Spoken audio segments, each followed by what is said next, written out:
Hello guys. ये story है एक बिजनेसमैन के परिवार की। उसके परिवार में एक छोटा बेटा और एक बड़ा बेटा और एक बेटी, ये तीन जने और मम्मी पापा, ये चार पांच जने रहते थे उनके परिवार में।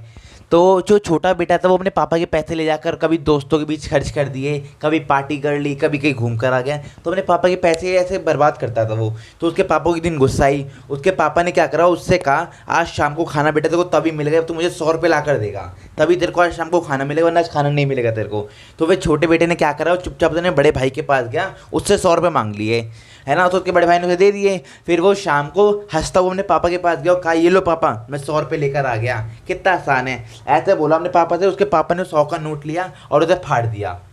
फिर वो चुपचाप छोटा बेटा खड़ा होकर देखता रहा, चुपचाप कुछ नहीं बोला। फिर उसके पापा ने कहा बेटा कल भी तुम्हें लेकर आने हैं 100 रुपये, तभी तुम्हें खाना मिलेगा। तो फिर उसके पापा ने शाम को उसके बड़े भाई को बोल दिया तो पैसे मत देना। फिर छोटा वाला बेटा फिर अगले दिन अपनी बहन के पास गया, उनसे 100 रुपये मांगे, बहन ने भी 100 रुपये दे दिए उसे। फिर अगले दिन फिर वो पापा को कहा पापा ये लो मैं 100 रुपये लेकर आ गया। तो उसके पापा ने फिर वो नोट लिया तो फाड़ दिया। वो फिर से चुपचाप खड़ा होता देखता रहा, उन्होंने कुछ नहीं बोला। फिर उसके पापा ने उस बहन को भी समझा दिया बेटा तो पैसे मत देना। फिर अगले दिन अपनी मम्मी के पास चला गया वो। तो उसकी मम्मी ने भी उसे 100 रुपये दिए।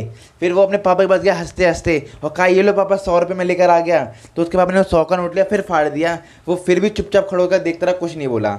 फिर उसके अगले दिन उसके पापा ने परिवार में सबको बोल दिया कोई तो पैसे नहीं देगा। और फिर उससे कहा बेटा जा कल 100 रुपये फिर लेकर आइयो, वरना तो खाना खाने को नहीं मिलेगा। फिर वो घर में किसी ने पैसे तो दिए नहीं। फिर वो मोहल्ले में गया, अपने मोहल्ले में ढूंढा काम वाम, किसी रेडी वाले के पास, सबके पास गया, किसी ने कुछ काम नहीं दिया उसे। फिर एक जगह कंस्ट्रक्शन चल रहा था, वहाँ पे एक मकान बन रहा था। तो एक आदमी से उन्होंने बोला भैया मेरे को कुछ काम दे दो अब। तो उस आदमी ने बोला बेटा ये ईंटें हैं, इसे ऊपर ले जाना है 3rd फ्लोर पर, ले जा पाओगे? तो उसे उन्होंने कहा कि हाँ भाई मेरे को ले जाऊँगा, सब मेरे को काम दे दो मैं ले जाऊँगा, क्योंकि आज रात को खाना खाना था उसको, इसलिए। फिर उसने सुबह 9 बजे से लेकर शाम के 6:30 बजे तक ईंटें उठाई नीचे आया, उठाई नीचे आया, करते करते उसके हाथ पैर काले पड़ गए, मिट्टी में पूरा सन गया, पसीना आने लग गया चेहरे पर। उसके बाद शाम के 7:30 बजे उस आदमी ने उसे 100 रुपये दिए उसके हाथ में। उनने 100 का नोट अपनी मुट्ठी में कसकी बंद कर कर और जोर से रोता रोता हुआ घर भागा वो। फिर घर जैसे ही पहुंचा उन्होंने अपने आंसू पोंछे और पापा के पास गया।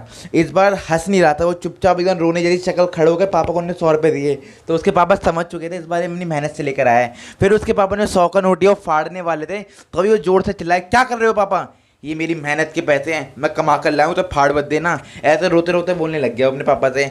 फिर उसके पापा ने कहा बेटा तू आज कमा के लाया है, मैं रोज़ कमाता हूँ, मेरे दिल से पूछ कि मेरे को कितना बुरा लगता है तुम मेरे मेहनत के पैसे ऐसे बर्बाद कर देते हो, पार्टी में उड़ाते हो।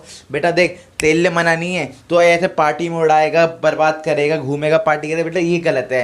ऐसे मेरी मेहनत की कमाई है, इसे और बढ़ाओ, आगे इंजॉय करो। इस कहानी से क्या सीखने को मिला आपको? जो हमारे माँ बाप बड़ी मेहनत से पैसे कमाते हैं उनके पैसे ऐसे बेकार मत करना, और उन्हें तुम्हें बड़ी मुश्किल से पाला पोसा है, कभी उनसे धोखा मत देना। अगर वीडियो पसंद आई तो प्लीज़ चैनल को सब्सक्राइब करें, वीडियो को लाइक करें, ज़्यादा से शेयर करें। धन्यवाद।